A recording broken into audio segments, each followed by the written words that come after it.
Brought to you by Biz Analyst by खाता book. ना computer ना फाइल, अब टैली डेटा ऑन मोबाइल बिज एनालिस्ट के साथ। नमस्कार, सौरभ द्विवेदी नाम है हमारा और आप देखना शुरू कर चुके हैं लल्लन टॉप शो। शिक्षण संस्थानों में हिजाब को लेकर हुए विवाद पर आखिरकार कर्नाटक हाईकोर्ट ने अपना फैसला सुना दिया। अदालत ने कहा कि हिजाब पहनने को इस्लाम का अनिवार्य अंग नहीं माना जा सकता। अदालत ने कर्नाटक सरकार के उस आदेश को भी सही माना जिसके तहत उन शिक्षण संस्थानों में हिजाब की मनाही हो सकती है जहां यूनिफॉर्म का प्रावधान है। फैसले के सामने आने के बाद से प्रतिक्रियाओं का दौर भी शुरू हो गया।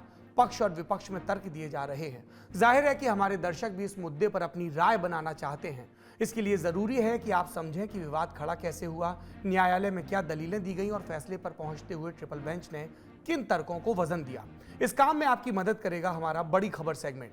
हिजाब विवाद के साथ हम कुछ सुर्खियों पर भी गौर करेंगे, जानेंगे कि पाकिस्तान पर भूल से मिसाइल दागने को लेकर रक्षा मंत्री ने संसद में क्या कहा और यह भी कि किस तरह से 5 राज्यों में हार के बाद कांग्रेस में लठ बज रहे हैं। तो आइए शुरू करते हैं लल्लन टॉप शो सुर्खियों के साथ। पहली सुर्खी भारतीय जनता पार्टी के संसदीय दल की बैठक से आई। 4 राज्यों में मिली चुनावी जीत के बाद आज बीजेपी संसदीय दल की बैठक हुई। इस दौरान इन राज्यों में मिली जीत पर सांसदों ने ताली बजाकर प्रधानमंत्री नरेंद्र मोदी और पार्टी अध्यक्ष जेपी नड्डा का अभिनंदन किया। संसदीय दल की बैठक को संबोधित करते हुए प्रधानमंत्री ने विपक्षी दलों पर जमकर निशाना साधा। कहा कि पार्टी में परिवारवादी राजनीति की इजाजत नहीं दी जाएगी। यह भी कहा कि अगर किसी नेता, सांसद या उसके परिवार में किसी की उम्मीदवारी खारिज हुई है तो ये उनकी जिम्मेदारी है। बीजेपी के कई सांसदों के बच्चों को चुनाव में टिकट नहीं मिला था। मसलन इलाहाबाद से बीजेपी सांसद रीता बहुगुणा जोशी ने मुखर होकर लखनऊ कैंट सीट से अपने बेटे मयंक जोशी के लिए टिकट मांगा था। मयंक फिर सपा में चले गए। रीता सांसदी से इस्तीफे के लिए भी सूत्रों के मुताबिक तैयार थी। इसके अलावा संसदीय दल की बैठक में प्रधानमंत्री मोदी ने 2024 की तैयारी में जुट जाने का आह्वान किया। कहा कि जिन सीटों पर बीजेपी को हार मिली वहां हार की वजह पता करने की जिम्मेदारी सांसदों की है। इस संबोधन में प्रधानमंत्री ने चुनाव से इतर कश्मीर फाइल्स फिल्म की भी खूब तारीफ की। कहा कि एक लंबे समय से जिस सच को छिपाने की कोशिश हुई उसे इस तरह की फिल्में सामने लाती हैं। सुनिए कि इतिहास को सही पर्सपेक्टिव में समय पर समाज के सामने रखना, उसमें किताबों का महत्व होता है, कविताओं का महत्व होता है, साहित्यों का महत्व होता है, वैसा फिल्म जगत का भी महत्व होता है। आजादी के बाद दुनिया के सामने महात्मा गांधी को सचमुच में सारी दुनिया मार्टिन लूथर किंग की बात करता है, सारी दुनिया नेल्सन मंडेला की बात करता है, लेकिन दुनिया गांधी की चर्चा बहुत कम करता है। अगर किसी ने उस समय हिम्मत के साथ काम करके महात्मा गांधी के जीवन पर एक पूरी फिल्म बनाई होती और दुनिया के सामने रखी होती तो शायद हम मैसेजिंग कर पाते। अगली सुर्खी कांग्रेस नेताओं की बयानबाजी ने बनाई। कांग्रेस नेतृत्व में बदलाव की मांग कर रहे कपिल सिब्बल ने इंडियन एक्सप्रेस अखबार को दिए इंटरव्यू में 14 मार्च को कहा था कि अब गांधी परिवार के लोगों को जगह छोड़कर दूसरे नेताओं को मौका देना चाहिए। अब घर की कांग्रेस की जगह सबकी कांग्रेस होनी चाहिए। सिब्बल ने यह भी कहा कि हमें समय समय पर अपमानजनक हार का सामना करना पड़ा। 2014 के बाद से यह हो रहा है। जवाबदेही का अभाव है, घटती स्वीकार्यता है, लोगों तक पहुंच बढ़ाने के लिए कम प्रयास हुए और यही असली समस्या है। सिब्बल के बयान के सामने आते ही लोकसभा में जो कांग्रेस संसदीय दल के नेता हैं अधीर रंजन चौधरी, उनके बयान पर भी लोगों का ध्यान गया। उन्होंने सिब्बल को एहसान फरामोश बताया और कहा कि उनका मकसद अगर सिर्फ राज्यसभा जाना है तो वो बीजेपी में चले जाएं। ये बीजेपी पार्टी आपको शायद एक राज्यसभा की टिकट दे सकते हैं, आप उसके लिए मोहताज है, जानते हैं हम लोग सब, लेकिन क्या करें, आप लोग मतलब फ्रेंड इन नीड नहीं, आप लोग अवसरवादी नेता है। शायद मेरे ऊपर वाले नेता लोगों को कांग्रेस पार्टी की शायद कोई गलती हुई थी कि आप जैसा एहसान फरामोश को पाला पोसा बड़ा। ये पहली बार नहीं है कि कांग्रेस में पार्टी नेतृत्व की आलोचना करने वालों पर पार्टी के भीतर से हमला हुआ हो। 5 राज्यों में हार के बाद कांग्रेस के G23 नेताओं ने एक बैठक की थी। तब भी कांग्रेस कार्यकर्ताओं ने इनके खिलाफ प्रदर्शन किया था। अगली सुर्खी की तरफ बढ़ते हैं। ये राज्यसभा से है। आज रक्षा मंत्री राजनाथ सिंह ने 9 मार्च की शाम पाकिस्तान में एक भारतीय मिसाइल के गिरने पर प्रतिक्रिया दी। घटना को खेदजनक बताते हुए रक्षा मंत्री ने कहा कि हमारी मिसाइल सिस्टम सुरक्षित है, भरोसेमंद है। सुनिए। यह घटना इंस्पेक्शन के दौरान अनजाने में हुई मिसाइल की रिलीज से संबंधित है। मिसाइल यूनिट के रूटीन मेंटेनेंस और इंस्पेक्शन के दौरान शाम को लगभग 7 बजे दुर्घटनावश एक मिसाइल रिलीज हो गई। बाद में ज्ञात हुआ कि यह मिसाइल पाकिस्तान के क्षेत्र में जाकर गिरी। यह घटना खेदजनक है, परंतु यह राहत की बात है कि इस दुर्घटना से किसी भी प्रकार का कोई नुकसान नहीं हुआ है। सभापति महोदय, मैं सदन को सूचित करना चाहता हूं कि सरकार ने इस घटना को बहुत ही गंभीरतापूर्वक लिया है और इसके लिए एक औपचारिक उच्च स्तरीय जांच के आदेश भी दे दिए गए हैं। कथित दुर्घटना का सटीक कारण जांच के बाद ही पता चल पाएगा। आपको बता दें, 9 मार्च की शाम करीब 7 बजे एक भारतीय मिसाइल पाकिस्तानी क्षेत्र में गिरी थी। ये मिसाइल खाली थी, यानी विस्फोटक से लैस नहीं थी। 10 मार्च को पाकिस्तान की सेना ने कहा था कि इस मिसाइल के चलते जान का कोई नुकसान नहीं हुआ, बस एक दीवार गिरी। भारत सरकार ने इसे रूटीन मेंटेनेंस के दौरान हुई तकनीकी गड़बड़ी बताया था और उच्च स्तरीय जांच की बात कही थी। आज रक्षा मंत्री ने फिर से कहा कि इस घटना को सरकार ने गंभीरता से लिया है और इसकी जांच के आदेश दे दिए हैं। अगली सुर्खी भी राज्यसभा से है। आज विदेश मंत्री एस जयशंकर ने यूक्रेन में फंसे भारतीयों की स्थिति पर बयान देते हुए कहा कि अब तक 22,500 भारतीय नागरिकों को सकुशल भारत वापस लाया जा चुका है। जयशंकर ने कहा कि हमारे लिए सबसे बड़ी चुनौती अपने नागरिकों को बचाना था। इसके लिए भारत सरकार ने ऑपरेशन गंगा शुरू किया है। सुनिए। Despite the challenges posed by the serious ongoing conflict, we have ensured that about 22,500 citizens have returned home safely. The entire exercise involved a whole of the government approach, with the Prime Minister himself chairing review meetings almost on a daily basis. At the MEA, we monitored the evacuation operations on a 24/7 basis as well. We got excellent support from all concerned ministries and organizations, including the Ministry of Civil Aviation, Ministry of Defense, the National Disaster Response Force, Indian Air Force and private airlines. There was an effective coordination with state governments in ensuring that arrangements made by them for return of Indian students to their respective states once they landed in Delhi or Mumbai.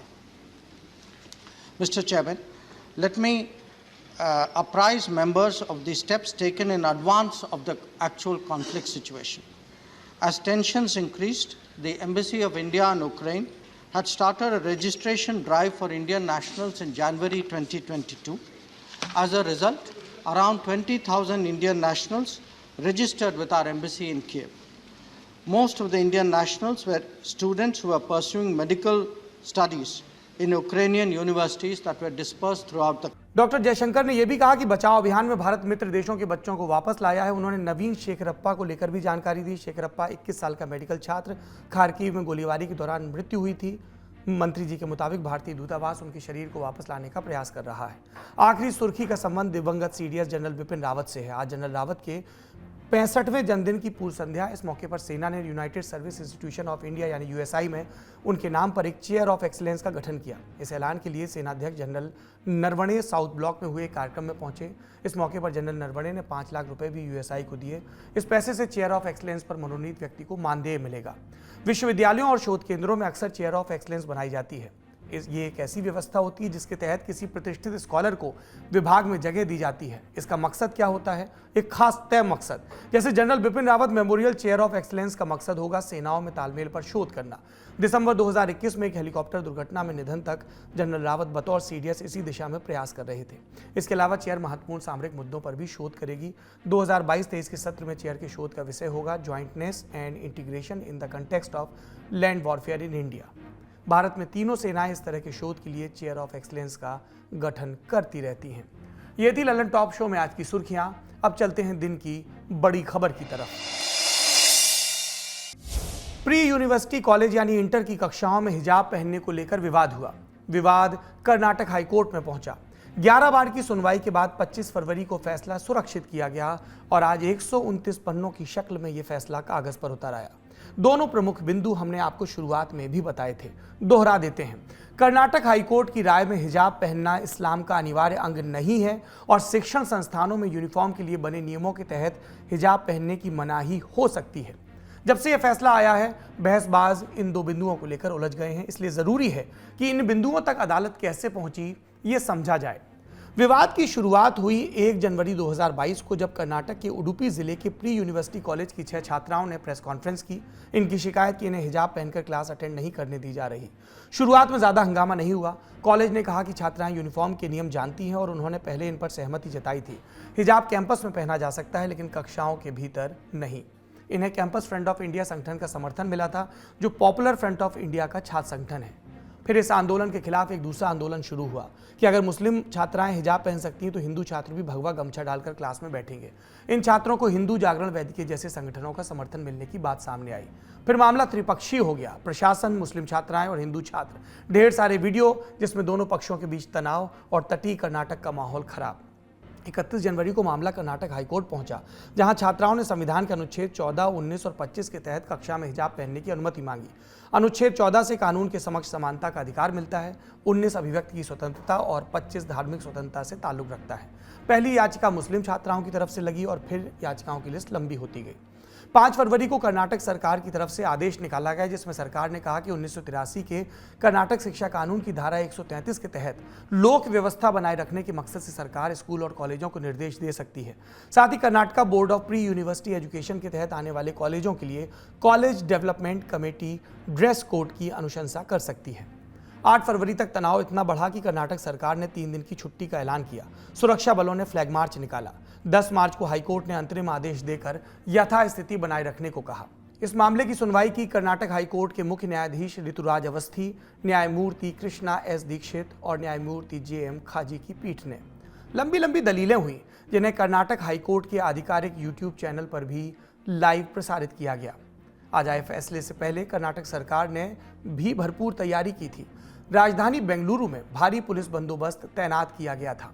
School college बंद कर दिए गए थे और लोगों के जुटने पर भी रोक लगा दी गई थी। आज सुबह फैसला आया और फैसले के साथ ही आई एक तस्वीर। क्या था इस तस्वीर में? कर्नाटक के यादगिर की सुरापुरा तालुका के केम्बावी शासकीय कॉलेज में परीक्षा चल रही है। न्यायालय के फैसले के विरोध में कई छात्राओं ने परीक्षा का बहिष्कार कर दिया। तस्वीर में गौर करने वाली बात यह है कि ज्यादातर छात्राएं बुर्के में थी, ऊपर से हिजाब डाल रखा था। कॉलेज की प्राचार्य शकुंतला ने इन छात्राओं से हाईकोर्ट के आदेश का पालन करने को कहा।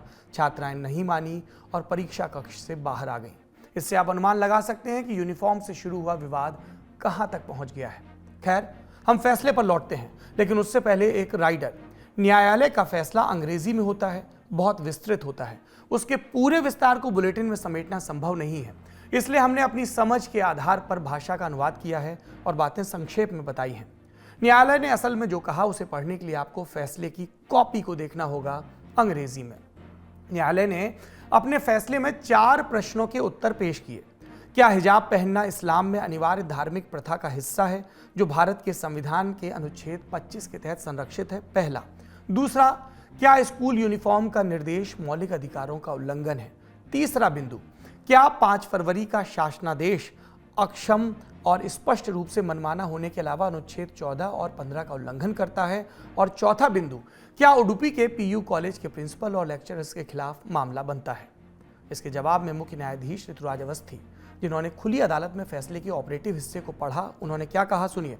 हमारे सवालों के जवाब हैं। मुस्लिम महिलाओं द्वारा हिजाब पहनना इस्लाम में अनिवार्य धार्मिक प्रथा नहीं है। आगे उन्होंने कहा, हमारा दूसरा जवाब है, स्कूल यूनिफॉर्म अधिकारों का उल्लंघन नहीं है, ये संवैधानिक रूप से स्वीकार्य है, जिस पर छात्र छात्राएं आपत्ति नहीं कर सकते हैं। तीसरे सवाल के जवाब में अदालत ने कहा कि शासनादेश का विषय स्कूल यूनिफॉर्म है और ये आदेश देने का अधिकार 1983 के शिक्षा कानून के तहत सरकार के पास है, वो ऐसा कर सकती है। अदालत ने वैसे सरकार की उस दलील को भी वजन दिया जिसमें सरकार ने माना था कि इस आदेश को और बेहतर तरीके से ड्राफ्ट किया जा सकता था। चौथे सवाल के उत्तर में अदालत ने कहा कि कॉलेज स्टाफ के खिलाफ कार्रवाई को लेकर जो याचिका लगाई गई थी, उसे सही तरीके से तैयार नहीं किया गया था। ऐसी गंभीर याचिकाओं में जिस स्पष्टता और तर्कशीलता की जरूरत है, वो नहीं थी याचिका में, इसलिए इस याचिका को भी खारिज कर दिया गया। अपने फैसले के पीछे कोर्ट ने कई तर्क और उदाहरण दिए। कर्नाटक हाईकोर्ट के 129 पेज के फैसले में हिजाब पहनने की रवायत पर कुरान मजीद और हदीस का उद्धरण दिया गया। पीठ ने कहा कि इस्लाम की सर्वमान्य पुस्तक कुरान शरीफ और अन्य धार्मिक सामग्री इसकी पुष्टि करती है कि हिजाब पहनना इस्लाम की अनिवार्य परंपरा नहीं है। It's only recommendatory not mandatory, यानी ये सिर्फ सिफारिश है ना कि अनिवार्यता। कोर्ट ने कहा कि पवित्र कुरान हिजाब पहनने का आदेश नहीं देता, बल्कि ये केवल निर्देश का है, क्योंकि कुरान पाक में हिजाब न पहनने के लिए कोई सजा या पश्चाताप का प्रावधान निर्धारित नहीं है। कुरान मजीद की आयतों में शब्दों छंदों को भाषाई संरचना भी इसी नजरिए का समर्थन करती है, यानी याचिकाकर्ता की दलीलें उस रोशनी में उचित नहीं है। कोर्ट ने आगे कहा कि परिधान महिलाओं के लिए अधिक से अधिक सार्वजनिक स्थानों तक पहुंचने का एक साधन है, न कि अपने आप में एक धार्मिक अनिवार्यता। ये महिलाओं को सक्षम बनाने का कोई ठोस और कारगर उपाय नहीं है और न ही कोई औपचारिक बाधा। हिजाब का संस्कृति और परंपरा के साथ तो रिश्ता है, पर निश्चित रूप से धर्म के साथ नहीं। अतः जो चीज या कृत्य धार्मिक रूप से अनिवार्य नहीं है, उसे सड़कों पर उतरकर सार्वजनिक आंदोलनों के जरिए या फिर अदालतों में भावुक दलीलें देकर धर्म का अनिवार्य हिस्सा नहीं बनाया जा सकता उसको। फैसले की शुरुआत में पीठ ने अमरीकी लेखक सारा स्लिनिंगर की पुस्तक में छपे लेख वील्ड विमेन, हिजाब, रिलीजन एंड कल्चरल प्रैक्टिस 2013 की किताब है।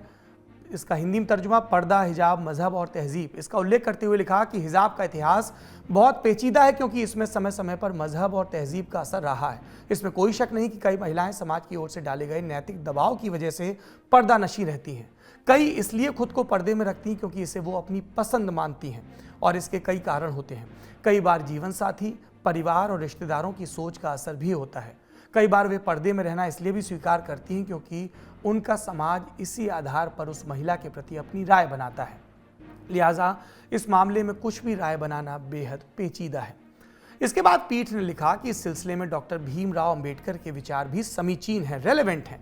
डॉक्टर अंबेडकर ने 1945-46 में छपी अपनी मशहूर किताब पाकिस्तान और द पार्टीशन ऑफ इंडिया के 10वें अध्याय में पहला हिस्सा लिखते समय सोशल स्टैग्नेशन शीर्षक के तहत एक बात लिखी। क्या? एक मुस्लिम महिला सिर्फ अपने बेटे, भाई, पिता, चाचा, ताऊ और शौहर को देख सकती है, या फिर अपने वैसे रिश्तेदारों को जिन पर विश्वास किया जा सकता है। वो मस्जिद में नमाज अदा करने भी नहीं जा सकती।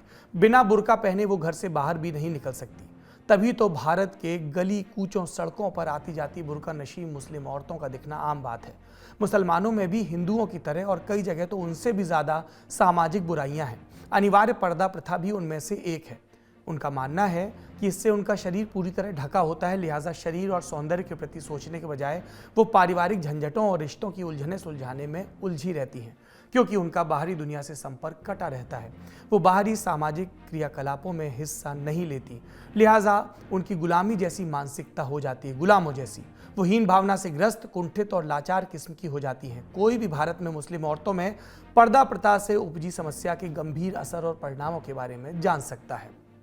इन बातों के जिक्र के साथ अदालत ने अपने फैसले में लिखा है कि हमारे संविधान के निर्माताओं में प्रमुख डॉक्टर अंबेडकर ने तो 50 साल पहले ही पर्दा प्रथा की खामियां और नुकसान बताए थे, जो हिजाब, घूंघट और नकाब पर भी बराबर तौर से लागू होते हैं। ये पर्दा प्रथा किसी भी समाज और धर्म की आड़ में हो, हमारे संविधान के आधारभूत समता और सबको समान अवसर मिलने के सिद्धांत के सर्वथा खिलाफ है। इसके अलावा याचिकाकर्ता छात्राएं इस सवाल का संतोषजनक जवाब भी नहीं दे पाईं कि वो कितने समय से हिजाब पहनती हैं। वो ये भी नहीं बता पाईं कि इस संस्थान में दाखिल होने से पहले वो अनिवार्य रूप से हिजाब पहना करती थी या नहीं। शिक्षा संस्थानों में सबके लिए समान अनुशासन की बात करते हुए पीठ ने कहा कि स्कूल यूनिफॉर्म सद्भाव और समान भाईचारे की भावना को बढ़ावा देती है। इसके जरिए धार्मिक या अनुभागीय विविधताओं को भी पार किया जा सकता है। स्कूल के ड्रेस कोड से अलग हिजाब, भगवा, पटके, दुपट्टे, उत्तरी या अंगवस्त्र सहित धार्मिक प्रतीक चिन्ह पहनना उचित नहीं है। ये अनुशासन के भी खिलाफ है। कोर्ट ने अपने फैसले से इस विवाद के पटाक्षेप की कोशिश की, पर जैसा अपेक्षित था फैसले पर बवाल शुरू हो गया। कुछ राजनीतिक बयानों पर गौर करिए। सबसे पहले असदुद्दीन ओवैसी और समाजवादी पार्टी के नेता अबू आजमी को सुनिए। अपना रिएक्शन ट्विटर पर दिया यह है कि हम इस जजमेंट से डिसएग्री करते हैं और डिसएग्री करने का हमको पूरा इख्तियार है, इसलिए कि ये जो ऑर्डर है वो fundamental right to freedom of religion, culture, freedom of speech and expression को वो सस्पेंड करता है। जबकि संविधान में अगर आप देखेंगे प्रियम्बल में ये बात लिखी गई liberty of thought, expression of belief, faith and worship है। तो अगर मेरा ये बिलीफ है कि मैं सर पे हिजाब पहनूंगी तो वो तो मेरा इख्तियार है। और तीसरी बात ये है कि हम ये चाहेंगे कि ये पूरा एसेंशियल रिलीजियस प्रैक्टिस का जो टेस्ट है ये कोर्ट्स ऑफ लॉ है, कोर्ट ऑफ रिलीजन तो नहीं है। आप क्यों उसको देखें एसेंशियल कौन है तो है या नहीं है। जैसे सिखिज्म में टर्बन को यानी कि पगड़ी को, किरपान को एसेंशियल माना गया, हिजाब को नहीं माना गया। नहीं, सुनिए, हम यही तो कह रहे हैं कि एसेंशियलिटी का जो टेस्ट है वो कोर्ट कैसे तय करेगा। तो इसीलिए इसको अपील करने की जरूरत है और सुप्रीम कोर्ट में वहां ऑलरेडी सुप्रीम कोर्ट साबरीमाला के केस को सुन रही है कि वो प्रैक्टिस एसेंशियल है या नहीं है। और हेड स्कार्फ को बैन करने का मतलब ये है कि वो उन मुस्लिम लड़कियों को, उनके बिलीफ को हर्ट करता है। और ये कहा जा रहा है कि आप या तो अपने रिलीजन पर चलिए या एजुकेशन को छोड़ दीजिए।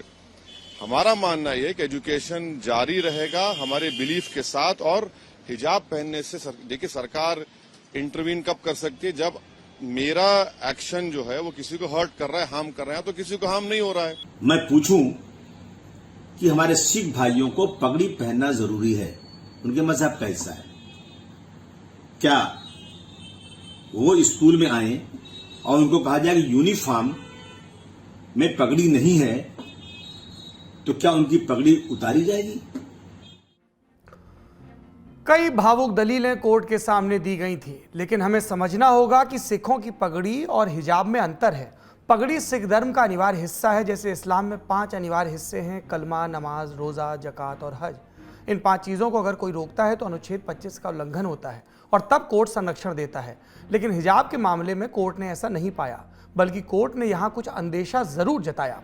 कोर्ट ने कहा कि हिजाब मुद्दे के पीछे छिपा हुआ हाथ हो सकता है, एजेंडा हो सकता है। साथ ही पीठ ने उम्मीद जताई कि जल्दी इस मामले में जो इस तरह के हाथ हैं, जो पीछे की शक्तियां हैं, उनकी जांच पड़ताल पूरी होगी और सत्य सामने आएगा। हाईकोर्ट ने अपने फैसले में यह भी कहा कि ड्रेस कोड को लेकर 2004 से सब कुछ ठीक चल रहा था, राज्य में कोई वैमनस्य नहीं दिख रहा था। कोर्ट के मुताबिक हम ये जानकर भी प्रभावित हुए कि मुसलमान धार्मिक नगरी उडुपी में अष्ट श्री मठ वैष्णव संप्रदाय के त्योहारों और उत्सवों में भाग लेते हैं।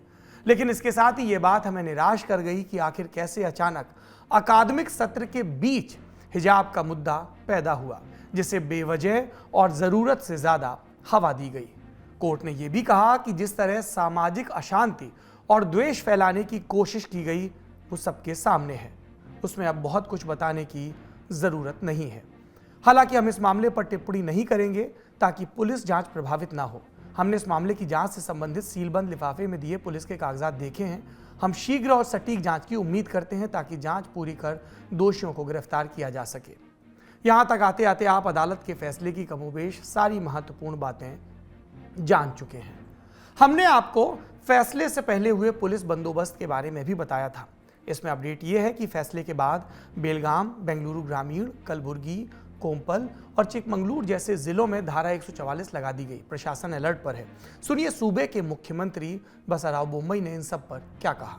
The Honorable three bench High Court has given a verdict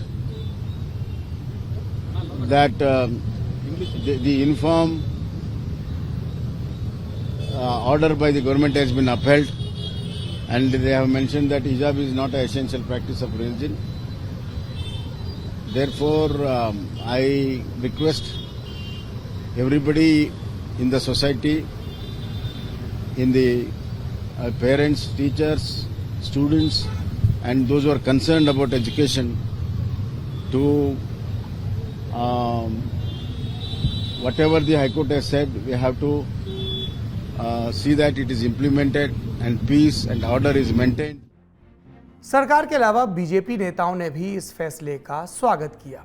इसके अलावा मुस्लिम समाज की जो प्रगतिशील महिलाएं हैं, जो संगठनों में काम कर रही हैं, लगातार अपने विचार रख रही हैं, उनकी प्रतिक्रियाएं भी आई। सुनिए। देखिए, मैं इस फैसले का खुले दिल से और बहुत खुशी के साथ स्वागत करती हूँ। ये बहुत ज़रूरी फैसला है। ये जो सवाल था, जो सिद्धांत था कि क्या ये हिजाब एसेंशियल प्रैक्टिस का हिस्सा है, ये अगर कहीं ये कोर्ट मान लेता तो आप अंदाज़ा करिए कि वो तमाम महिलाएं जो अपनी तरह से जी रही हैं, उनमें डॉक्टर हैं, प्रोफेसर हैं, पायलट हैं, ये सारे लोग क्या करते और रोज़ उनको बुनियाद परस्तों का और मौलानाओं का ये ताना सुनना पड़ता, सड़क पे टोकते, क्या होता। तो एक बहुत ख़राब बदसूरत माहौल से बचा लिया। और ये हकीकत है क्योंकि इस्लाम जो है वो किताब आधारित धर्म है, और किताब आधारित धर्म का मतलब ये हुआ कि कोई कन्फ्यूजन नहीं है, सब कुछ लिखत पढ़त में है। सिर्फ 5 पिलर्स ऑफ इस्लाम है, उसमें कलमा है, नमाज है, रोज़ा है, ज़कात है, हज है, वो भी कंडीशनल है। अगर माली हैसियत है तो आप हज करिए। इसमें कोई भी तरह का इजाफा जो है वो गुनाह है, उसको बिदत कहते हैं। बिदत की इजाज़त इस्लाम में नहीं है, बहुत बड़ा गुनाह होता है। तो ये एसेंशियल प्रैक्टिस नहीं है इस देश में। जो एक कुतर्कों पे आधारित दोनों तरफ से जो बात चलाई गई थी और एक फेक इशू, फेक क्राइसिस पैदा किया गया था, वो इसके बाद खत्म हो जाना चाहिए। तमाम महिलाओं के लिए और खासकर मुस्लिम महिलाओं के लिए ये बुनियादी फैसला है, मील का पत्थर है। इसके बाद हम कई तरह से महिलाओं के हकूक़ को आगे बढ़ता हुआ देख पाएंगे। जहाँ तक इसका सवाल है कि स्कूलों में, इंस्टीट्यूशंस में, तो देखिए इंस्टीट्यूशंस के बाहर आप क्या पहनते हैं, किस तरह के क्या दिखना चाहते हैं, इस पर किसी ने कोई रोक नहीं लगाई है।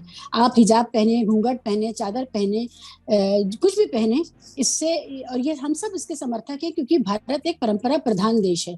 लेकिन जो संस्थाएं हैं वो अपना रूल बना सकती हैं, और अगर ये नहीं होगा तो आप अंदाज़ा करिए कि संस्थाओं के अंदर किस तरह के कैरिकेचर और एक खास तरह का प्रतिस्पर्धा पैदा हो जाती। और हमने देखा था, हो भी गई थी कर्नाटक में, कि लड़के कुछ पहन के आने लगे थे। तो ये बेवजह की बदसूरत प्रतिस्पर्धा को रोका गया।